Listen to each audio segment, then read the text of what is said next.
اللہ نے فرمایا لوگوں راستہ مانگو تو قرآن کا نہیں، کیونکہ قرآن پڑھ کر بھی بہت سے لوگ گمراہ ہوتے ہیں۔ دنیا میں جتنے فرقے بنے قرآن پڑھ کر بنے۔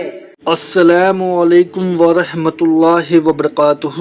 ریپلائی ٹو دیوبندی مفتی عبد الواحد آن قرآن کو ڈائریکٹ پڑھنا۔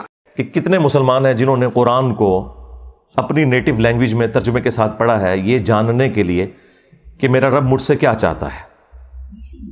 اگر تو یہ علمی محبت ہوتی تو یہ کام کر لیا جاتا۔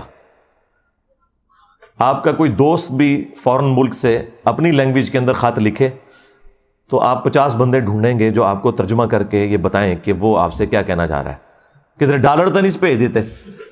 یہ بھی ہو سکتا ہے نا کہ ہو سکتا ہے ریمیٹنس میرے لیے بھجوائیں اور مجھے پتہ نہ چل رہا ہو۔